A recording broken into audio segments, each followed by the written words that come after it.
about family perspectives on whole family support and family inclusive practice in Scotland. And yeah, since time is short, the floor is yours. Thanks very much. Thank you, and hello everyone. Thank you so much for the opportunity to present today to the AFINet conference about our Ask the Family project. This was commissioned by the Scottish Government earlier this year on behalf of a working group that had been established nationally to look at whole family approaches and family inclusive practice.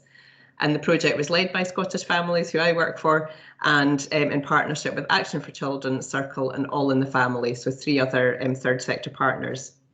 The national working group that I mentioned had been tasked with improving family support for children, young people and adults affected by substance use. And that included those affected by their own substance use as well as by somebody else's. So as part of this, the group had developed a draft set of principles for whole family approach and family inclusive practice in Scotland. And we were asked to test these out with children, young people and adult family members who were already engaging with family support services due to substance use, either their own or somebody else's. So we really had to be super creative with this, because obviously it maybe doesn't set the heather alight, as we like to say in Scotland. It's not the most exciting thing for family members to engage with. And so what we ended up doing was a whole range of different activities, including a survey, a national conversation cafe, and also a range of family engagement activities, which I'll talk you through later. So 177 family members took part in this whole engagement project across those different activities. And today I'm going to be talking through our findings. So the slide that I'm showing just now is page 1 of 2 of the national principles as they were written. And I'm not going to go through these in detail because you'll get the slides and they're in full in our report, which I'll also share. But what we wanted to do was test out these principles in 2 directions. We wanted to look at them in a top-down way. So how much did they actually, as written, chime with family members, and were they meaningful to them? And we also wanted to look in a bottom-up way, how did family members talk about family support and what mattered to them, and how much did that then read across into what was in the national principles? So as I said, the first thing we did was we carried out a national online survey. We ran that for a very short time period earlier on this year, just for 3 weeks. And it was open to anyone living in Scotland who was aged 16 plus, was affected by substance use, again, either their own or someone else's, and was already engaging with some form of family support. So quite a specific group of people. And 135 people took part in the survey. You can see on the slide the range of people we had, predominantly affected family members, so 86%, but also 11% in recovery, 2% currently having a problem, and the other, who were 1%, included workforce. This is more for Scottish interest, but basically we did get a great response from everywhere in Scotland, with the exception of the island health board areas where we weren't able to get any responses. So we'd need to look at that in the future if we were rerunning this. And also in terms of ages, as you will know, the kind of classic age group that engages with family support tends to be middle age and older, but we were pleased to see around a third were under 45 years as well. So getting into the nuts and bolts of what we asked people to write down the year in which they first became harmed by substance use, and then to write down the year that they first reached family support. And we didn't ask when did you reach good family support, when did you reach the right family support, but really just any family support. And the findings were really quite stark. So just 1 in 8 said they reached support the same year they needed it. And although we've put that as 0 years on the chart, of course, that could be up to 11 months and 29 days. Significant numbers were actually in excess of this, as you can see, with the largest group waiting up to 5 years for support. And so at the time of the survey, people told us that on average, they'd been harmed by substance use, either their own or somebody else's, for 16 years, and it had taken them 8 years to reach support. And at Scottish Families, I always think we're quite bomb-proof with some of these findings, but I have to say that took even us by surprise. And the longest time somebody had waited was in fact 35 years. The next question we asked people was about, who in your family is harmed by this substance use? And we gave them a whole load of different family relationships and categories to choose from. And in fact, every single one of these was identified as being harmed by the substance use. And there was some quite predictable findings there. Obviously, 92% myself, and large percentages talking about partners and parents and children, including adult children as well as siblings. But in fact, some quite high numbers also talked about people who would be in wider family networks. 33% said friends, and around about a fifth said neighbours and work colleagues. So these are all family relationships that we would count as family at Scottish Families, because we talk about anyone who you're concerned about. But it does just emphasise the need to take that broad view of family. We then said to people, well, if you've thought about all those different family relationships and you've ticked all those categories that apply to you, add up how many people is that? And at Scottish Families, we talk about the power of 5. Now, I'm not sure where that came from. It precedes me being at Scottish Families, and maybe somebody in AFINet can share the original source of this. But for every family member you support, we say 5 wider family members benefit. But in fact, when we looked at this finding, on average, 11 people had been harmed by each individual using substances. So really a much broader reach. And it does show really that wide impact of harm. So in Scotland, we have a national alcohol and drug strategy called Rights, Respect and Recovery, which was launched nearly 3 years ago. And within that, and we've stolen this little graphic from the strategy, it says the whole family needs support. But we wanted to ask people, well, what does that mean to you? What does whole family support look like to you? And the vast majority, around 4 in 5 people, said whole family support means that everyone in the family who needs it should get a different kind of support depending on their needs. 16% everyone who needs support should get it in the same support at the same time. And only 1% each felt that only adults or only children should get support. Now, interestingly, 0% felt that only the person using alcohol or drugs should get support. But if we look at where investment has gone, particularly in Scotland, we can see that almost all of the money spent on alcohol and drugs is spent for individuals using substances or in recovery, and very, very little is targeted towards families. And I've just added some examples of the extra quotes that people mentioned, because I think it's a really good, it shows that range of perspectives. So the first person didn't like whole family as a phrase at all. She felt it was very jargony. The second person said it's good for everyone to get support, but she didn't think in her case that would work if they were all together. And the last person felt, oh, they really wanted support with their loved one. The thought of having separate support was really quite anxiety provoking for them. As I mentioned at the start, we wanted to test out the principles in both a top-down and a bottom-up way. And in terms of the top-down impact, we pulled out some key phrases from the principles as written by the national group, and we presented them back to families. And we said, which of these are important to you? And you can tick all of them that apply. And we can see from this there was really good support for the principles as written by the national group. All of them were supported by half or more of respondents, and most of them by significantly more than that. In terms of the other category, people said it was important to have named organisations, visibility, quick help, one-to-one support and outreach as well. So that was a really positive finding. But also in terms of the bottom-up approach to the principles, how do family members talk about family support and what matters to them, and how much does that chime with the national principles? So we said to family members, write down 3 words or phrases which describe how family support makes you feel. In fact, we ended up with 372 different words or phrases. And when we analysed those and pulled them together thematically, we pulled them into these 15 statements. Now, none of this has been rewritten. None of the words have been added by us. They were all words from family members. And you can really see how jargon-free it is. But there's lots of parallels with the principles as written in the top-down way, but also some really important new words and phrases. Family members talked about the importance of safe spaces, having backup, of happiness, and of love, care and belonging. And in particular, those last concepts are not ones that you often see in a policy context. So for each of the engagement activities we did, we analysed, what were families saying which were the same as the draft principles, and what were they saying that were different as from the draft principles. And we pulled all of these together into these little tables. So we did one for each engagement activity. This is the one for the survey, and you can see all of those in our full report. So as I said, we carried out a number of engagement activities as part of this, and we created a virtual exhibition to show people, the many creative ways that families talked about their experiences. And I'd encourage you to go and visit the virtual exhibition after today's conference. I've put the link there on the slides. And I'm just going to show you a few little examples today because I don't have a lot of time. So in terms of the kind of visual examples, this family member created a word cloud using all of the different words that were important to him about his family support worker who was supporting his whole family.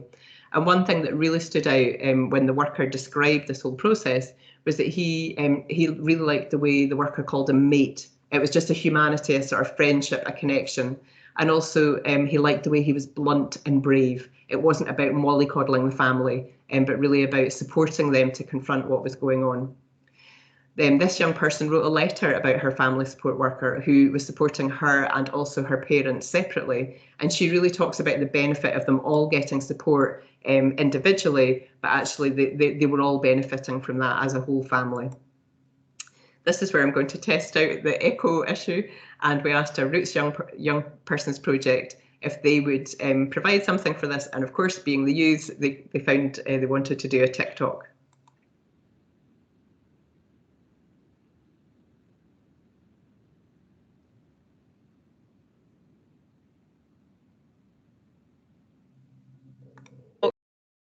I've just got a little error message there that my screen sharing is not sharing sound anymore, so I'm just going to try this again.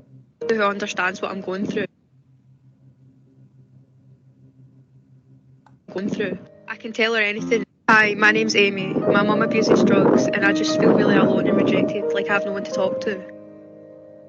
That's when I met Claire from Scottish Families, and I feel like I have someone to talk to who understands what I'm going through. I can tell her anything and she still won't judge me. That's when she told me there's other young people that I can work with that go through the same as me. That's when I met Ashley and Chloe, and I finally felt like I have friends and someone to talk to who understand me and go through the same stuff as me. Thanks to them, I've learned it's good to talk.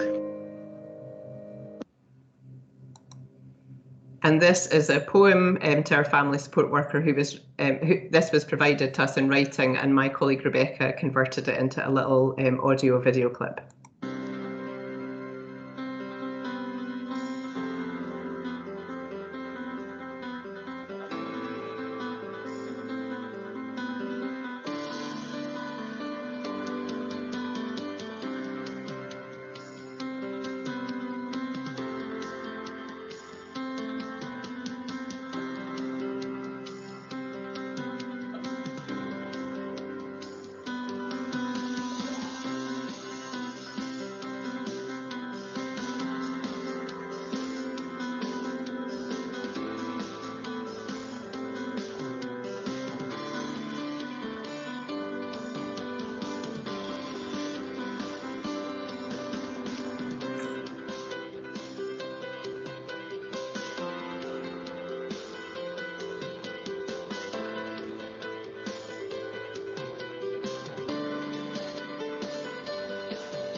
So in terms of our conclusions and recommendations from this project, we found that family members really use different terminology, and we should be reflecting that in our policy documents. But in the whole, they were supportive of what was in the draft principles.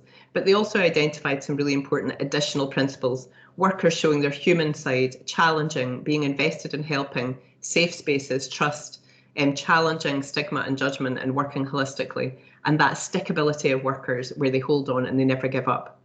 We didn't really get a chance to look in detail at family inclusive practice in this project, but it is so important we don't overlook that. And what we did in the end was we presented back to the working group a list of the existing draft principles, which family members were very supportive of. So these are all here, and you can read them on the slides later. But things like stigma and judgment, support in their own right, strengths-based, accessible, available, stickability and trust were all very important. And we also presented really important new principles which the working group should consider. So the importance of support from other family members, not necessarily as peer volunteers or workers, but just getting to know other family members in the same boat. Family inclusive practice, choice, and support which leads to change, which, as you all know, is so important. Fun for families and friendship and humanity as well. We used the launch of Ask the Family in June this year in Scotland to call for a significant, sustained and strategic investment to really grow family support across Scotland. We learned so much about the need to improve reach, visibility and speed. And I'm just going to leave that slide there because I know I'm out of time. But I'm just going to leave you with comments from a family member which really talk about the severe impact of substance use within the family, but also how life-changing family support can be. Thank you. Thank you very much for your brilliant talk. There have been some comments, but I haven't yet seen a question, and we got 5 minutes for debate, so it's rather tight. And maybe I'll just step in first. I think there were many important clues on how to improve services, but and you're doing a lot of publicity, which appears quite attractive to me, but I just wonder whether you got any ideas on how, for example, publicity measures might improve reach for family members. Well, we know that word of mouth is always the most effective mechanism for reaching family members. And as I said, it means a lot to them to have other family members talking to them about their experiences and the benefit of support. So our view at Scottish Families is the more noise we make about family support, the more we normalise conversations about alcohol and drugs and try to address the stigma and judgment, the better. And I find it really frustrating that we go to a lot of meetings where services where they make comments like, oh, we know these families, or it's all to do with deprivation, or oh yes, it's that type of family, and it's just so it's so wrong, because we get contact from families from every single corner of Scotland, from all different social groupings, and I think we need to be much more open about the fact that everyone can be affected by substance use, and we need to just really tackle that stigma. Wonderful. And Richard has a few questions as usual, so I'll hand over to him. I thought that was absolutely brilliant. Thank you, Justina. Absolutely. I'm so pleased that you gave this talk. I've just got a couple of comments as well as a question. I thought that the very long time period that people were without help, I just want to say about that it accords with all the research that we have ever done over the last 30 or 40 years.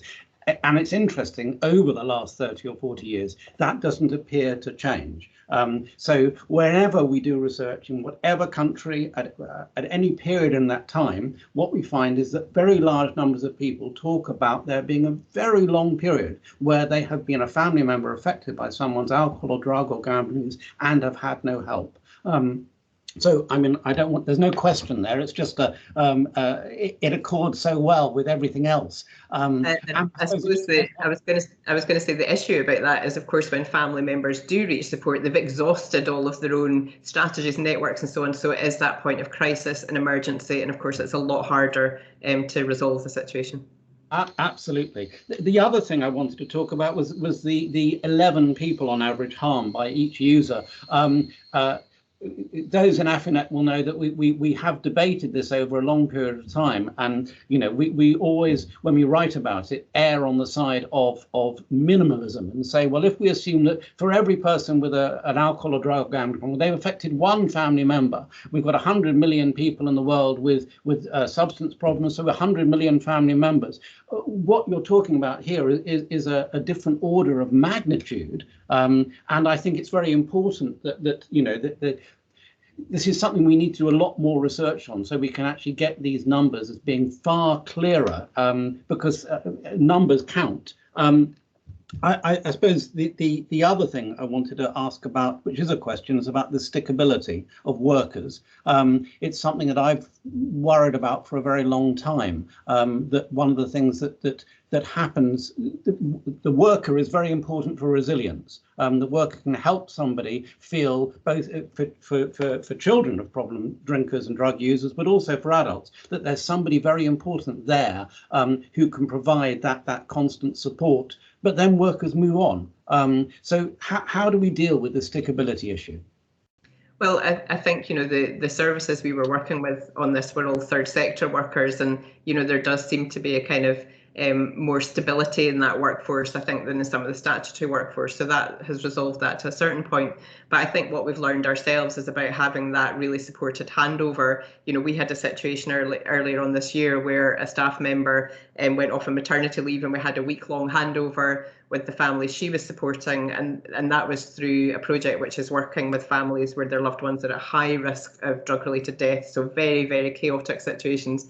And we just felt we didn't spend enough time on that kind of supported handover to let the two staff kind of hand over the relationship as well. So it's not an easy thing to do, but I totally agree, it's so important. Our colleagues at the Cora Foundation produced a report, I think it was last year, maybe the year before, where it was published, called Relationships Are Key, and I'll put that into the chat because it's all about the value of relationship-based practice, and I think it's something we need to champion a lot more loudly as well. Wonderful. Although time is already has run out, John Taylor raised a hand, and I just would like to give an opportunity, but keep it brief, please. Thanks, Gareth. So just very brief. Justina, it's lovely. I know all your colleagues up there. I know Rebecca, Colin and Titch. I just wanted to come in and just say quickly, I loved what you said. Just this thing about, I work in London, and we got 32 boroughs in London, drug and alcohol services, and most of them haven't got family supports attached to them. Just this thing is, what I do is I go round to lots of services in London, and it shocks me, from clinical lead psychiatrists to sort of on the ground workers like me. Oh, I know that there was support for family members, for drug and substance misuse. I didn't know there was support for family members. So like what people have said, it's just about getting out there and telling people there are support for this affected others. Just by what you said, Justina, I just wanted to add that it's so important part of my job. So lovely to hear you. That's great to meet you. Yeah. And I think what we find with services, even where there are family support services, the people working with individuals using substances don't see the family. At the minute during COVID, they're not physically seeing families because they're not always offering in-person services, or the family members aren't allowed to come along. But I think they're not actually seeing them in their headspace, that actually you've got to look at this individual with their family around them and offer the family support as well. Justina, just one thing. I've just written a book about it, growing up in an alcoholic. I've just sent an excerpt to Rebecca.